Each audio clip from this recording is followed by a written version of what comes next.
लेकिन मायने क्या रखता है कि हमें कौन क्या कितनी हेल्प करनी चाहिए या नहीं करनी चाहिए, किसने कितनी हेल्प की, वो हमें सभी को पता है। और हर मनुष्य की हेल्प करने की भी जैसे अपनी क्षमता है। जैसे उनके पिताजी पूरी तरह से हेल्प हेल्प करना चाहते थे, लेकिन उनकी भी एक क्षमता थी कि उनको वो स्वयं जो प्रश्न करते हैं कि आपने मुझे बुद्ध चरित जैसे ग्रंथों को पढ़ने को क्यों नहीं दिया। जब वो बुद्ध चरित पढ़ते हैं तो उनके पास में भी जवाब नहीं होता है कि वो अभी मेरे बच्चे को मैं क्या जवाब दूँ, क्यों नहीं दिया। हाँ, तो उनकी भी क्षमता है। फिर बाकी जो भी गायकवाड़ जी हो या जो भी उनको मदद करने वाले जो गिने चुने हुए लोग हैं, उनके प्रति हम आक्षेप नहीं लगा सकते क्योंकि उनकी भी एक अपनी अस्मिता है। और हाँ, लेकिन इतना ज़रूर है कि बाबा साहब ने उस घटना से क्या अनुभव लिया है और आगे वो कैसे बढ़े हैं। कोई उनको पूरी तरह से मदद करने वाला कोई नहीं मिला, और जो भी मदद की है वो सिर्फ एक बाह्य रूप में जो उनके लिए ज़रूर था, लेकिन जो आंतरिक दृष्टि की अनुभूति जो है वो स्वयं के चिंतन से ही उनको आई है, जो ज्ञान से कह सकते हैं या उनके व्यक्तिगत और सामाजिक दुख का जो अनुभव उन्होंने आ, खुली आंखों से देखा, महसूस किया उस पीड़ा को, उस दर्द को, और उसी के आधार पर उनका जो बोधिचित्त जो है वो दान पारमिता या खुद को समर्पित करने का जो भाव है।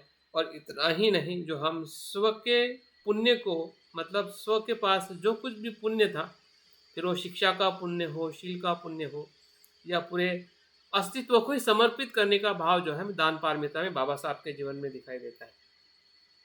मतलब जब से उन्होंने अपने कारवा को शुरू किया, अगर हम 1920 से लेके 35 तक, और फिर उसके बाद में जो 45 से ले तक, 50 से लेके 56 तक, अगर 3-4 इस वर्षों में डिवीज़न करके हम देखते हैं, तो उनका जो स्तर जो था कार्य करने का हमेशा बदलते गया है। वो किसी भी एक स्तर में रह के उन्होंने अपनी शिक्षा को या अपने अनुभव को सीमित नहीं रखा है। एक काम किया, वहाँ से उठ के दूसरे काम में गए। और उनको लगा कि ये भी ज़रूरत है, ये भी ज़रूरत है, ये भी ज़रूरत है। तो एक प्रकार से मनुष्य का जो संतुलन जो था, बेस जो था, एक बेस ये था कि अपने समाज को जागरूक करे कि भाई तुम मूर्ख हो, दलदल में फंसे हो, दुख से पीड़ित हो। जो गुलामों को गुलामी का एहसास करने की जो बाबा साहब के सबसे बड़ी जो दान पारमिता या भय पारमिता हम कह सकते हैं कि तुम क्यों डरे हो। हाँ, तो भय भय भय से मुक्त करने की जो दान भावना जो है, या लोगों को अपने उनके अस्तित्व के प्रति जागरूक करने की शिक्षा है, शिक्षा का दान हो। और धम्मदान तो उनका सर्वश्रेष्ठ दान हमें 1956 में हमें पूरी तरह से दिखाई देता है।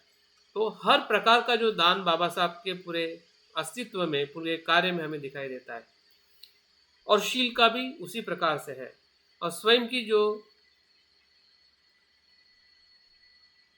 शील का आचरण है, या बुराई से मुक्त होने का जो संयमित जो भाव है, वो उनके हर जीवन में, हर कार्य में दिखाई देता है। तो किसी भी प्रकार से अपने उनके काया वाचा मन के शील को उन्होंने कभी भी दूषित होने नहीं दिया है। ये ये समस्या जो है, मतलब बहुत मामूली रूप से कम हुई है इतने समय अंतराल से। तो क्या ये लोग जो कहते हैं कि अभी समय लगेगा, समय लगेगा, ये समय लगना ये एक एक्सक्यूज या हमारी कायरता है, या मतलब प्रॉपर एक्शन या दिशा हमको समझ में नहीं आ रही है कि समय क्या स्टेप मतलब सारे लोगों ने समझ के लेना चाहिए। देखो, समय लगने का मतलब यह है कि ये संसार ऐसा ही है, और संसार के साथ में ये बोधिसत्व का मार्ग चलता है। आप ऐसा नहीं कह सकते हैं कि संसार की सभी समस्या एक ही बोधिसत्व के जीवन में समाप्त होती है या हो जाएगी। इसका मतलब वो है, और इसलिए इसका समय, एक समस्या जाएगी दूसरी समस्या आएगी। अभी हमारा जो गले में मटका लटकाना निकल गया है ना, हाँ, आपको पूरी तरह से इतना अपमानित नहीं किया जा सकता है शारीरिक रूप में। कुछ लोगों को करते हैं, लेकिन 99% लोगों का नहीं कर पाते हैं। 1% तो हर जगह पे रहता है, लेकिन बाकी जो अपमान है, बाकी जो हमें शोषण या जो मानसिक तौर पे या अभी शिक्षा के तौर पे भी जो हमें जो समस्या निर्माण हो रही है, तो उस समस्या के साथ हमारी भी शक्ति बढ़ते जा रही है कि हमें कैसे अभी इस समस्या के साथ में लड़ना है। और इसका नहीं, ये कोई उग्रवाद और मतलब एक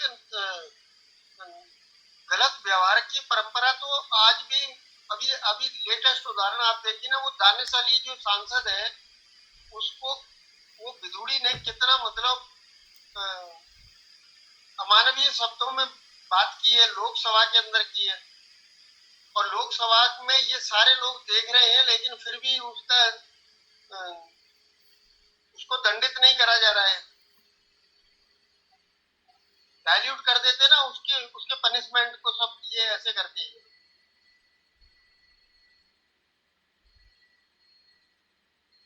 तो आप क्या कहना चाहते हैं कि ऐसा नहीं होना चाहिए, या ये रुकना, ये कब रुकेगा, ऐसा कहना चाहते हैं? नहीं, जीवंतता चेतना तो उनके अंदर भी है ना। तो लेकिन जिम्मेदारी हम उनकी नहीं ले सकते हैं सुभाष जी। हम उनकी जिम्मेदारी ले, देखिए हम जो समस्या सॉल्व करना चाह रहे हैं ना, उनकी चेतना की जिम्मेदारी हम लेना चाहते हैं, लेकिन उनके चेतना की जिम्मेदारी हम नहीं ले सकते। ये कभी भी संभव नहीं है और ये मार्ग भी नहीं है, लेकिन हम ऐसे अपेक्षा जरूर रख सकते हैं या रखते हैं, और इसलिए हमें समस्या का समाधान उतना परिपूर्ण दिखाई नहीं देता है। लेकिन जो बोधिसत्व होते हैं, या अगर आप इसी बोधिसत्व के दृष्टि से जब आप उस समस्या को देखते हैं, तो समस्या उसकी भली हो, लेकिन जिम्मेदारी हमारी है। हमारी का मतलब उस समय उस जगह पे लोग अगर वो नहीं है, तो हम स्वयं कितनी जिम्मेदारी अपने जगह पे उठा सकते हैं। क्योंकि कोई भी दुख जो है एक परिस्थिति में नहीं होता है, भले उस परिस्थिति में दुख है, लेकिन यहाँ पे भी तो वैसा ही दुख है ना, कोई दूसरे प्रकार में, जहाँ पे हम जी रहे हैं। हर दुख मतलब कॉन्स्टिट्यूशन में, लोकसभा में, राज्यसभा में, पॉलिटिक में ही दुख के आधार पर दुख है, ऐसा नहीं है।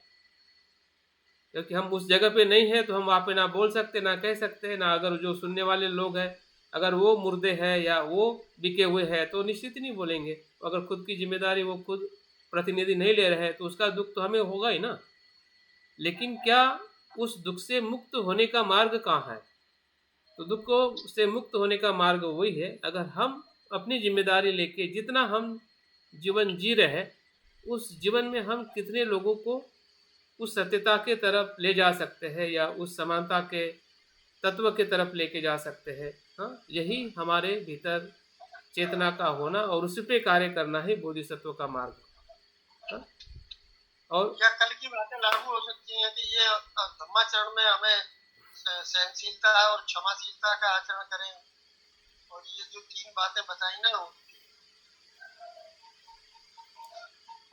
मुझे लगता है कि यहाँ पे बात रुकनी पड़ेगी अभी। सर मैं कुछ बोलना चाहता हूँ। हाँ, मुझे मेरी बात पूरी करने दीजिए, बाद में आप सभी बात करिए। ओके, ठीक है, तो मैं थोड़ा समारोपण करके मैं अपनी बात को पूर्ण करता हूँ, बाद में फिर आपका जो भी अभिप्राय है आप कह सकते हैं। तो कहने का मतलब ये है कि अगर हम बोधिसत्व के पारमिता के अंग को हम देखते हैं, क्योंकि बाबा साहब हमारे लिए आदर्श है। आदर्श का मतलब क्या है? उस मार्ग पर चलना है। और चलने का मतलब ये नहीं है कि हम उसके जैसे एक ही दिन में बन जाएंगे या सब कुछ वैसा ही होगा जैसे बाबा साहब चाहते हैं। बाबा साहब चाहते हुए बाबा साहब ने उस प्रकार से वो नहीं कर पाए। संविधान इतना सुंदर बनाया, तो संविधान के आधार पे ही वो बाहर हो गए, जबकि उन्होंने संविधान बनाया। क्योंकि पॉलिटिकल जो भी रूल्स रेगुलेशन या इलेक्शन जो भी होता है, तो उसमें हर अच्छा व्यक्ति जाता है। हाँ, एक तो एक संभावना है, लेकिन बुरा व्यक्ति भी आ जाता है, वो भी संभावना है। तो इस तत्व को बाबा साहब भली भांति जानते थे, और इसलिए वो उन्होंने संविधान के सभा में भी कहा है कि ये संविधान को लेके क्या होने वाला है। तो बोधिसत्व जो है दोनों पहलुओं को देखते हैं, क्योंकि दोनों पहले संसार के ही पहलू है, और इन दोनों पहलुओं के साथ में रहते हुए एक बोधिसत्व के या प्रज्ञावान व्यक्ति के रूप में हम क्या जिम्मेदारी ले सकते हैं, और उसी से बदलाव जो होगा वही बदलाव समाज और देश के कल्याण के लिए हो सकता है। और वो बदलाव कहीं ना कहीं भले हमारे जगह से हो, भले हम उस जगह पर एक नेता के रूप में या एक डिसीजन मेकर के रूप में हम नहीं हैं, तो उतना बदलाव नहीं हो सकता है जिस प्रकार से बाबा साहब उस पद पर थे या उस नेतृत्व में थे जिसके कारण उन्होंने हजारों लोगों के मन को बदला। हाँ, अगर आप ऐसे अपेक्षा कर रहे हैं तो आपको भी उस प्रकार के नेता के रूप में आगे आना ही पड़ेगा। अगर आप कह रहे हैं कि यहाँ पे रह के वो कैसा बदलाव होगा, तो वो आपके जगह पे जो आपका नेतृत्व है, फिर आपका परिवार हो सकता है, आपके मित्र हो सकते हैं, आपके आसपास के पड़ोसी हो सकते हैं। अगर वहाँ तक भी अगर आप जा रहे हैं और जाने की कोशिश कर रहे हैं, तो समझ जाइए कि वो आपके लिए बोधिसत्व का ही आदर्श है। दूसरा कोई उस पर मार्ग नहीं है। अगर है तो हम इंतज़ार कर सकते हैं, लेकिन वो इंतज़ार हमें कभी भी सुख की तरफ लेके नहीं जाएगा, हमें संभ्रम और शंका में और निराशा में ही लेके जाएगा, जो अक्सर हम दुख को देखकर हम घबराते हैं या दुख को उस प्रकार से देखते नहीं है कि उसका समाधान क्या है। तो समाधान बोधिसत्व की पारमिता है, जो बाबा साहब के समय में इतने इससे भी विपरीत परिस्थिति थी आज जो हमें देखने को मिलती है, जबकि भारत उस समय ब्रिटिश गवर्नमेंट का गुलाम था। फिर भी बाबा साहब उस गवर्नमेंट में जाकर अपनी बातों को समाज के हित और कल्याण के लिए बात करते थे। वो ब्राह्मणों से लड़ते थे, ब्रिटिशों से लड़ते थे और अपने लोगों से भी लड़ते थे। और वो ऊर्जा कहाँ से आई? तो वो ऊर्जा कहीं ना कहीं उनके दान पारमिता, शील पारमिता, शांति पारमिता और विद्य पारमिता के ही स्वरूप में उनके अस्तित्व में थी। अगर इस पारमिताओं को अगर हम सुनते हैं, पढ़ते हैं, और जब हमें सामाजिक समस्या के रूप में इसको कैसे आचरण करें, तो हमने बाबा साहब के जीवन को देखना चाहिए। वही हमारे लिए ऐसे उदाहरण है कि छोटी छोटी बातों से भी वो घबराए नहीं और बड़ी बड़ी बातों से भी घबराए नहीं, कि जो उनके विपरीत परिस्थितियाँ, हाँ, फिर वो किसने अपमान की हो, मारने की हो, हाँ, या फिर उनकी आर्थिक तंगी हो, हाँ, या उनके घर में जो उनके पत्नी की मृत्यु हो, बच्चों की मृत्यु हो, हाँ, दवाई नहीं मिलने के कारण, भोजन नहीं मिलने के कारण, और स्वयं के तरफ भी उनका जो कुछ भी अनासक्त का जो भाव रहा है अपने जीवन के प्रति, हाँ, वो सभी चीज़ें हमें उनके शांति और वीर्य पारमिता में दिखाई देती है।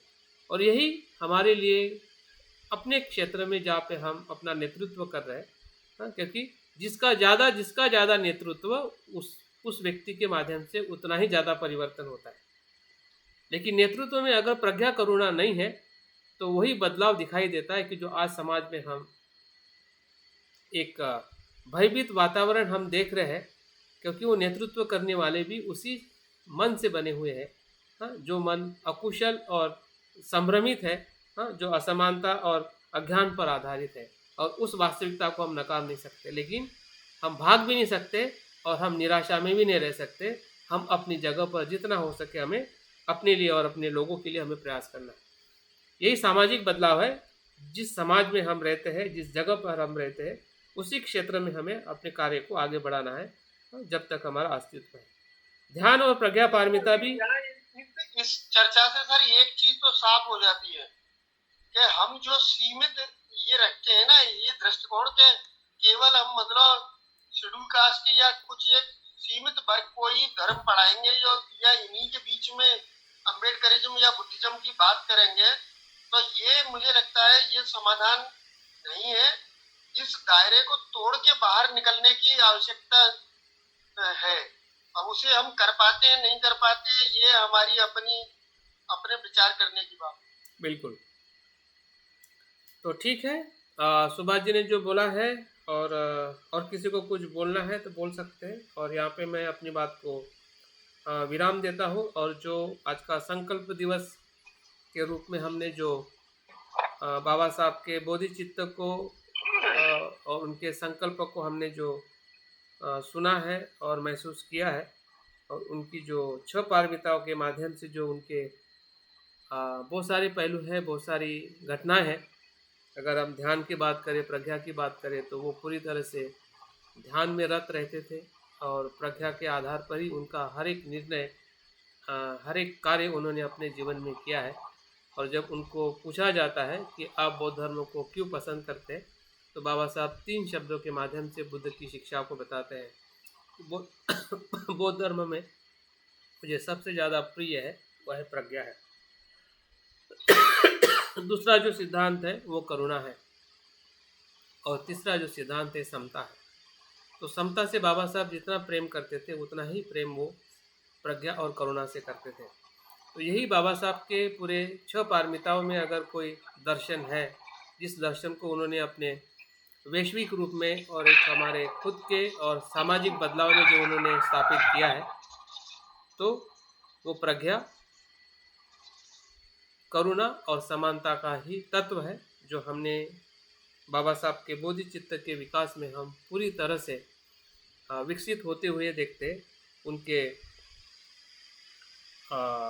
पूरे आखिरी क्षण तक अगर कुछ उनके साथ में था, तो ज्ञान था, करुणा थी, और सभी मानव जाति के लिए समानता के दृष्टिकोण से या समानता के भाव में देखने के लिए उन्होंने अपने जीवन को समर्पित किया है। ऐसे बाबा साहब को हम जितना स्मरण करें, जितनी प्रेरणा लें, जितना उनका गुणगान करें, लेकिन ये सब करते हुए हम उस मार्ग पर कैसे चल सकते हैं, कितने हम सफल हो सकते हैं, इस पे हमने हमेशा सवाल उठा के अपने आप पर ही चिंतन करना चाहिए। तब जाके हम बाबा साहब के उस आंदोलन के साथ हम जुड़ सकते हैं कि जो बाबा साहब ने इस आधुनिक भारत में शुरुआत किया है। तो बहुत बहुत साधुवाद आज के इस प्रसंग में इस बातों को सुनने के लिए। मैं अपनी बात यहाँ पे पूर्ण करता हूँ, और बाकी लोग जो अभिप्राय देना चाहते हैं वो अपने अभिप्राय को दे सकते हैं। बाबा साहब बहु प्रतिभा के धनी थे, इसलिए सारी चीजें कर पाए।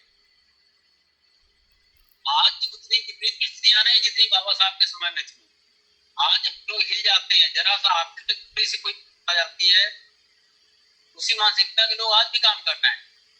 तो कितनी मुश्किलें जाती हैं, छोटे से दायरे में काम करते हैं, कितना टारगेट बनाया जाता है। बाबा साहब तो अकेले थे, कैसे फेस करते होंगे, वो इन्हीं गुणों की वजह से वो कर पाए। बाबा साहब के बारे में बोलना महीनों बोला जा सकता है, उनके गुणों को अगर महीनों बोलेंगे तो भी कम पड़ जाएगा। लेकिन हम अपने जीवन में कितना ले सकते हैं, हम कैसे वर्तमान की परिस्थितियों में फेस कर पाते हैं, ये हमारे अपने पे डिपेंड करता है। बिल्कुल सही है। और कोई कहना चाहता है? सर, समस्या वो बता रहे थे कि बाबा साहब ने असमानता और व्यवहार, सुंदर व्यवहार की बात कही, वो अब तक नहीं हुई है। तो इसमें उनका ये था कि ये अभी तक नहीं हुई है। तो इसके पीछे कारण ये भी है कि बाबा साहब ने कहा कि ये व्यवहार जो नैतिकता नहीं है, वहाँ वो नैतिकता नहीं है, तो वहाँ ये व्यवहार ऐसा ही करेंगे। और बाबा साहब ने इन विचारधाराओं को अधर्म बताया, अनैतिक बताया है। जब हम लोगों रास्ता अपनाया नहीं है, हमारे लोग कितने नैतिक बने, बुद्धिस्ट लोग 1% नहीं बन पाए, तो ये इस धरती पर परिवर्तन कैसे आएगा, अच्छा व्यवहार कैसे होगा? अच्छा व्यवहार की तो संकल्पना ही बुद्ध से तुलना करके हम बता सकते नहीं, तो सारे दुर्व्यवहार करते आए अब तक। तो बुद्ध की जो मापदंड है व्यवहार की, उससे हम कह सकते हैं कि ये दुर्व्यवहार है या सदव्यवहार है। तो जब सदव्यवहार को हमारे समाज ने स्वीकार नहीं किया, ना ही भारत की जनता ने स्वीकार नहीं किया, तो हम इस धरती पर कैसे परिवर्तन करते हैं? हम बाबा साहब को मानते नहीं, बोधि सत्य की शिक्षाओं को स्वीकार नहीं किया है, इसमें से परिवर्तन नहीं आया अब तक। काश हमने सारे लोगों ने बाबा साहब की शिक्षाओं को मानकर बुद्ध की ओर जाते और नैतिक बनने का काम करते, तो आज ही जो व्यवहार हो रहा है वो व्यवहार बदल जाता है। आज ये व्यवहार नहीं हो पाता। तो गलती हमारी नहीं, अभी हमें ये लंबे समय तक भुगतना पड़ेगा। दुर्व्यवहार हमारे जीवन में और लंबे समय तक चलेगा, क्योंकि हम बाबा साहब के उस पक्ष को नहीं समझे हैं जो व्यवहार, सुंदर व्यवहार हो सकता है। सदव्यवहार की, सदाचरण की बात कही गई है, जो अच्छे आचरण की बात की गई है, वो अभी हमने धरती पर लागू नहीं किया है। अब हम कितने से लोग हैं जो इसमें चर्चा कर रहे हैं, कुछ इससे तुलना कर रहे हैं कि ये गलत व्यवहार हुआ है या अच्छा व्यवहार हुआ है। सर, ये जो काम है, ये अगर जो हमारे गोयनका जी हैं, जहाँ विपश्यना सिखाई जाती है, जो असली चेंज अगर मनुष्य में हो रहा है और किसी भी जाति और किसी भी धर्म के लोग वहां पे आ रहे हैं, तो वहां पे मैं देख रहा हूँ कि असली चेंज हो रहा है। और अगर हम राजनीतिक रूप से नाम बदल लेंगे और अंदर से हमारे अंदर कोई परिवर्तन नहीं होगा और हम बाबा साहब के फॉलोअर कहेंगे, ना हम बौद्ध धर्म को मानेंगे, ना हम, तो उससे समाज में कुछ चेंज नहीं होने वाला है। जो गोयनका जी जो काम कर रहे हैं समाज में, इतने उनके 200 सेंटर बने हुए हैं, 200 सेंटर में हर 15 दिन में एक विपश्यना होती है, 100 लोग वहां पे विपश्यना करते हैं, एक महीने में 2 कोर्स लगते हैं हर सेंटर में। उनमें धीरे धीरे समझ रहे हैं कि बुद्धिज्म क्या है, पंचशील क्या होती है। उसमें दूसरी जाति के लोग ज्यादा सम्मिलित हो रहे हैं। उनको आज नहीं तो कल नहीं तो परसों नहीं तो उनको एक दिन समझ में आता है कि ये बुद्धिज्म है, ये बुद्ध का पंचशील है और कैसे हमें चेंज होना है जी। और अगर राजनीतिक रूप से हम चेंज करते हैं, अब जैसे अभी सम्मेलन हुए, इतने बहुत सम्मेलन हुए, हम राजनीतिक रूप से चले जाते हैं वहां पे और प्रतिज्ञा पढ़ लेते हैं और अंदर से हमारे अंदर कोई चेंज नहीं होता जी। राम जी भाई भी कुछ कहना चाह रहे थे। राम जी भाई, हाँ भाई, मेरी बारी आएगी तो बोलूंगा। जी सर, मैं कह लिया उनकी हो गई, मेहरा जी की हो गई, अब आप रख सकते हो। मैं भी थोड़ा अभी बात करूंगा गोयनका जी को लेके, अगर ज्यादा लंबा समय नहीं लूंगा। गोयनका जी के लिटरेचर से मैं 20 साल पहले से संपर्क में होते, 23 साल पहले से जी। गोयनका जी पहले बुद्ध का नाम भी नहीं लेते थे। मैं 23 साल पहले उनका तस्दीक शिविर किया था। गोयनका जी का काम, वहाँ पर जो लोग पैसे से सक्षम होते हैं वो मन को शांत करने के लिए आते हैं। गोयनका जी का काम समाज परिवर्तन का काम नहीं है, वहाँ पर पैसे वाले व्यापारी लोग आते हैं। और जो बाबा साहब का काम है या जो त्रिनेत्र बौद्ध महासंघ काम कर रहा है, इस पे डबल जिम्मेदारी है। इसमें गरीब लोगों की बात है, दलित लोगों की बात है, सबकी बात कही जाती है। वहाँ पर जो मन के अशांत लोग होते हैं, वहाँ पर वो लोग आते हैं, उनकी समस्या का समाधान होता है। वहाँ पे सर किसी भी गरीब आदमी को जाने से नहीं रोका जाता, वहाँ हर एक गरीब आदमी जाता है। वहाँ पे सबको एडमिशन फ्री है, 10 दिन के लिए कोई भी जा सकता है वहाँ पे। ना वहाँ किसी रेफरेंस की जरूरत है, ना वहाँ किसी और 10 दिन तक सिर्फ ध्यान के अलावा और भगवान बुद्ध की वाणी के अलावा वहाँ पे कुछ नहीं होते। आपने बिल्कुल मिसअंडरस्टूड किया है उनकी शिक्षाओं को। और पहले दिन ही पंचशील दिलाया जाता है। जब कोर्स शुरू होता है तो पंचशील शरण दिलाई, 30 शरण दिलाई जाती है और उसके बाद पंचशील दिलाया जाता है, उसके बाद कोर्स शुरू होता है जी। कोई बात नहीं मेहरा जी, वो आपके सबके आकलन अपने अपने अलग होते हैं। वो साकेतु जी का अपना अनुभव है, आपका है, वो कंट्राडिक्शन में हमें नहीं पढ़ना। खैर हम टाइम भी हो रहा है, तो राम जी भाई को, राम जी भाई जो कहना चाह रहे हैं। जी जी जी जी सर, जय भीम, नमो बुद्धाय। और मैं तो खुशी का समाचार सबको देना चाहता हूँ कि जो सयाजीराव गायकवाड़ महाराजा थे, उसकी जो ऑफिस थी, जहाँ जो स्टाफ रूम था, उसमें जो बाबा साहब जहाँ बैठते थे, उसी रूम को हम स्मृति रूम कहते हैं। और वही स्मृति रूम की जो चाबी रहती है, वो हमारे त्रिरत्न बौद्ध महासंघ के जीएफआर के दममित्र रमन भाई डोडिया के पास रहती है। अगर किसी को जाना है, वो स्मृति रूम देखना है, तो रमन भाई डोडिया की अवश्य मुलाकात लेना और वही रूम आप देख सकते हैं। तो यही बात मैं रखना चाहता था, और कुछ नहीं। जय भीम। धन्यवाद, बहुत अच्छी सूचना दी आपने। इसमें थोड़ा मैं ज्यादा कुछ नहीं, एक दो बात ऐड करना चाहूंगा जो रख रहे थे। तो बाबा साहब ने भी, वो कोई मेरी नई बात नहीं, बाबा साहब ने खुद उसका आकलन किया था। असली बात जो है, वैसे हमारे जो हालात हैं, जो हम लोगों इस समाज की जो लाइबिलिटी है और जिस समाज की जो सोर्सेज है, जो रिसोर्सेज देखते हुए ये बहुत बड़ी उपलब्धि कही जा सकती है कि इस समाज ने बहुत मुश्किल से ये कह सकते हैं 50 साल का सोशल चेंज है। 50 साल का जो भी ये सभी डिफरेंट फील्ड में चेंज देख रहे हैं, वो केवल 50 साल का है, जो सदियों से ऐसी हालत में जो समाज रहा और आज मात्र 50 सालों में यहाँ तक चेंज किया, तो ये बहुत बड़ी उपलब्धि है। लेकिन इसी के साथ बाबा साहब ने जो खुद बोला था आगरा में मार्च 1956 में जब आए थे, तब जो पढ़े लिखे लोगों ने काम बहुत ही ढंग से नहीं किया। और वो भी अभी देखने को अभी तक आज तक ऐसे ही मिल रहा है कि हम लोग गिने चुने लोग ही कर पा रहे हैं। अगर इसी जैसे अभी डॉक्टर मनीष मेश्राम भी है और ऐसे बहुत सारे लोग हैं अभी जैसे ऑर्डर्स में भी बने और ऐसे हाई रैंक में और आप तो लेवल के बहुत सारे लोग हैं, मतलब बहुत सारे नहीं कहेंगे, गिने चुने लोग हैं, लेकिन वो इस लेवल के दूसरे लोगों ने बहुत सुविधा भोग रहे हैं वो लोग।